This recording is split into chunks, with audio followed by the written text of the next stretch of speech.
Hi welcome back to அக்கான நம்ம சேனலில் video போட்டு ரொம்ப டேஸ் ஆகிடுச்சுல. இப்போ தான் நான் கண்டினியூஸாக மூவிஸ் பார்க்குறதுக்கு கொஞ்சம் டைம் கிடச்சிது.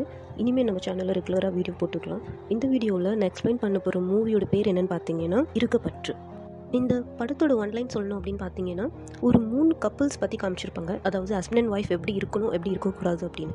நான் இதை வாட் இஸ் வாட் மாதிரி சொல்கிறேன். நான் நிறைய கம்ப்ளீட்டாக எக்ஸ்பிளைன் பண்ண போகிறது இல்லை. ஏன்னா நீங்கள் கொஞ்சமாக கேட்டு உங்களுக்கு கொஞ்சம் இன்ட்ரெஸ்ட் இருந்தால் கண்டிப்பாக இந்த மூவியை மிஸ் பண்ணாமல் பாருங்கள். யாராக இருந்தாலுமே இந்த மூவியை பார்த்தே ஆகணும் அப்படின்னு தான் நான் சொல்லுவேன்.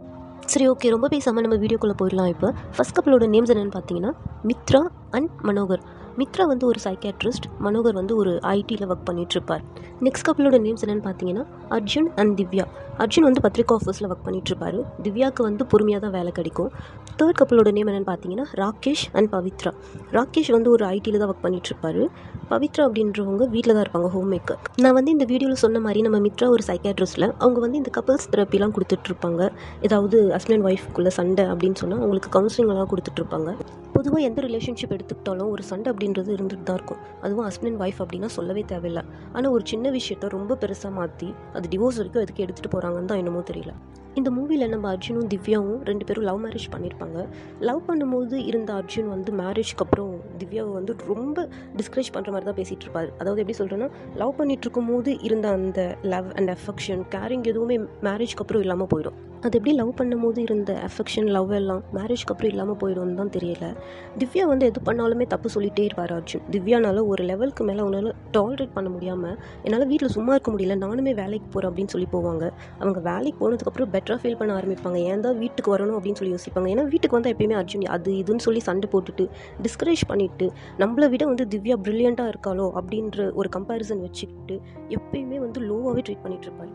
இப்படிலாம் பார்த்துட்டே இருந்த திவ்யாவுக்கு ஒன் டே அவங்களால முடியாமல் அவங்க அம்மா வீட்டுக்கு போயிட்டு அர்ஜுனை டிவோர்ஸ் பண்ணலாம் அப்படின்னு சொல்லி ஒரு முடிவு எடுத்துருவாங்க. இதுக்காக நம்ம அர்ஜுன் என்ன பண்ணுவார் அப்படின்னு பார்த்தீங்கன்னா, மித்ரா கிட்ட போயிட்டு இதுக்கான என்ன தீர்வு அப்படின்னு சொல்லி ஒரு கவுன்சிலிங்காக போயிருப்பார்.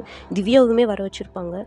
ஆனால் நம்ம மித்ராவால் முடிஞ்ச அளவுக்கு அவங்க 2 பேரையும் கன்வின்ஸ் பண்ண பார்த்தாங்க. ஆனால் நமக்கு தான் தெரியுமே நம்ம அர்ஜுன் வாயை வச்சுட்டு சும்மா இருக்க மாட்டாருன்னு. அவரையும் மீறி திரும்பியும் திவ்யாவை லோவாக ட்ரீட் பண்ண ஆரம்பிச்சிடுவார். அவ்வளோதான், முடிஞ்சுது, இதோட டிவோர்ஸ் தான் அப்படின்னு சொல்லி திவ்யா அதுக்கப்புறம் திரும்பி வரவே மாட்டாங்க. இவங்களது இப்படி முடிஞ்சா அடுத்து ராகேஷும் பவித்ராவும். ராகேஷ் பவித்ராவை டிவோர்ஸ் பண்ணணும்னு நினைப்பார். எதுக்குன்னு கேட்குறீங்களா? அவங்களுக்கு குழந்தை பிறந்ததுக்கப்புறம் நம்ம பவித்ரா ரொம்ப குண்டாயிட்டு இருப்பாங்க. அதனால் அவர் வெளியில் கூட்டிகிட்டு போகிறதுக்கோ இல்லைன்னா அவருக்கு பிடிச்ச மாதிரி ட்ரெஸ் பண்ணிக்கோ எதுவுமே முடியாது. ஏன்னா அவங்க வெயிட் போட்டுகிட்டே போகிறாங்க அப்படின்றதுனால அவர் வெறுக்க ஆரம்பிச்சிடுவார் பவித்ராவை. அதனால ராகேஷ் என்ன பண்ணுவார்னா, டைரெக்டாகவே பவித்ரா கிட்டே போயிட்டு எனக்கு இந்த மாதிரி டிவோர்ஸ் வேணும், எனக்கு உன்னை பிடிக்கல அப்படின்னு சொல்லி கேட்பாரு. நம்ம பவித்ரா எவ்வளோ கெஞ்சினாலுமே ஒன்றுமே ஆகாது. கடைசியில் சரி இவருக்கு ஒரு கவுன்சிலிங்காவது கொடுத்து பார்க்கலாம் அப்படின்னு சொல்லி நம்ம பவித்ராவும் நம்ம மித்ரா கிட்ட தான் போவாங்க. அவங்க போனதுக்கப்புறம் ராகேஷை வர சொல்லுங்கள், நான் பேசுகிறேன்னு சொல்லி மித்ரா சொல்லுவாங்க. நம்ம ராகேஷும் அங்கே அந்த கவுன்சிலிங் அட்டென்ட் பண்ணுறதுக்காக நம்ம மித்ராவை மீட் பண்ண போவாங்க.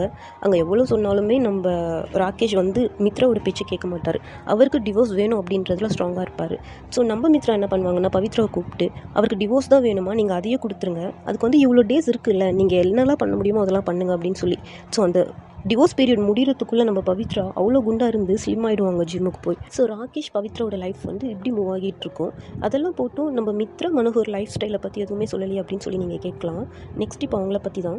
நம்ம மித்ரா ஒரு சைக்காட்ரிஸ்ட்டில் எவ்வளோ பேருக்கு கவுன்சிலிங் கொடுத்துருப்பாங்க, எத்தனை ஹஸ்பண்ட் அண்ட் ஒய்ஃபை டிவோர்ஸில் இருந்து காப்பாற்றிருப்பாங்க.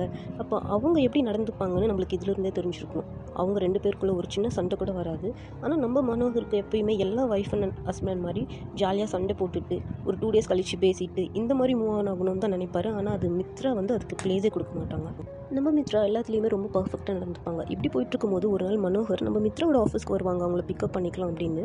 அப்போ தான் தெரியும் ஒரு 2 பேர் லேப்டாப் வச்சுட்டு உட்காந்துட்டு நாங்கள் ஒரு ஆப் க்ரியேட் பண்ணிகிட்ருக்கோம். இது நம்மளுக்கு ஃபோன்லலாம் ரிமைண்டர் பண்ணுவோம்ல, யாருக்காவது பர்த்டேனா முன்னாடியே சொல்லி வச்சா அந்த மாதிரி ஒரு ரிமைண்டர் ஆப். சண்டேனா பீச் போங்க, மண்டேனா லஞ்ச் போங்க, இல்லை இந்த டேக்கு டேட் போங்க அப்படின்னு சொல்லி ஒரு மாதத்துக்கு கப்புள்ஸ் என்னெல்லாம் பண்ணணுமோ, என்னெல்லாம் பண்ணால் அவங்க ரொம்ப ஹாப்பியாக இருப்பாங்களோ ஒருத்தருக்கு ஒருத்தர் எக்ஸ்பெக்ட் பண்ணாமல் அப்படின்னு சொல்லி ஒரு ஆப் ரெடி பண்ணி விட்டுருப்பாங்க. அதை நம்ம மித்ரா கிட்ட தான் அந்த பசங்க செக் பண்ணிகிட்ருப்பாங்க. அதை செக் பண்ணுறதுக்காக தான் மித்ரா ஃபோனில் அந்த அப்ளிகேஷனுமே யூஸ் பண்ணிகிட்ருப்பாங்க. இதை தெரிஞ்ச உடனே நம்ம மனோகர் என்ன யோசிப்பார்னா, அப்போ இவ்வளோ டேஸ் நம்ம கிட்ட நடந்துக்கிட்டது எல்லாமே இந்த ஆப் சொல்லி தான், அவங்களாம் நடந்துக்கல அப்படின்னு சொல்லி சண்டை போட்டு கொஞ்ச நாள் பேசாமல் விட்டுருவார். ஆனால் என்னதான் நம்ம மித்ரா ஒரு சைக்காட்ரிஸ்ட்டாக இருந்தாலும் அவங்களுமே ஒரு சாதாரண மனுஷி தானே. எல்லாருக்கும் சொல்கிற கவுன்சிலிங் தான் அவங்களுக்கு அவங்களே எடுத்துப்பாங்க. அதாவது அவங்களுக்கு மனோகர் மேலே ஒரு பொசசிவ் இருக்கும், கோவம் வரும். அந்த டைம்லலாம் என்ன பண்ணுவாங்கன்னா, ஒரு பேப்பரில் எழுதி அதை கசக்கி போட்டுருவாங்க. இந்த மாதிரி ஒரு டஸ்ட்பின் ஃபுல்லாக ஒரு குப்பையை வச்சுருப்பாங்க. இது ஒன் டே மனோகர் பார்த்ததுக்கப்புறம் தான் புரிஞ்சுது, அவங்களுமே சாதாரணமாக தான் இருக்காங்க.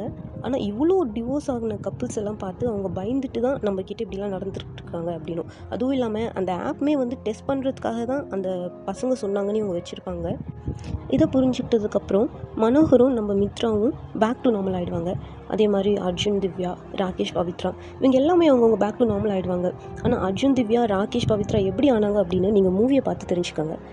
என்னதான் relationship couple husband and wife அப்படின்னு இருந்தாலும், அத்தனை வருஷம் லவ் பண்ணியிருந்தாலும் சரி, இல்லை அரேஞ்ச் மேரேஜாக ஆனதுக்கப்புறம் அவ்வளோ இயர்ஸ் இருந்தாலுமே சரி, நிறைய பேர் இங்கே வந்து புரிஞ்சுக்கிறதுக்கு ரெடியாக இல்லை. இருந்தாலுமே நம்ம மனோகரை வந்து நம்மளால் எதுவுமே தப்பு சொல்ல முடியாது. பட் ஸ்டில் அவர் வந்து யோசித்து பார்த்துருக்கலாம். இருந்தாலுமே 10-15 வருஷம் லவ் பண்ணிலாம் மேரேஜ் பண்ணிக்கிட்டோலாம் இருக்காங்க. ஸ்கூல் டேஸ்லேருந்து லவ் பண்ணது இப்படி அப்படின்னு நம்ம நிறைய பார்த்துருப்போம். நிறைய கேசஸ் டிவோர்ஸ்லேயும் முடிஞ்சிருக்கும். அப்புறம் எதுக்கு லவ் பண்ணி மேரேஜ் பண்ணிக்கணும்? பிடிக்கலைன்னா பாதிலே விட்டுட்டு போயிடலாம்ல.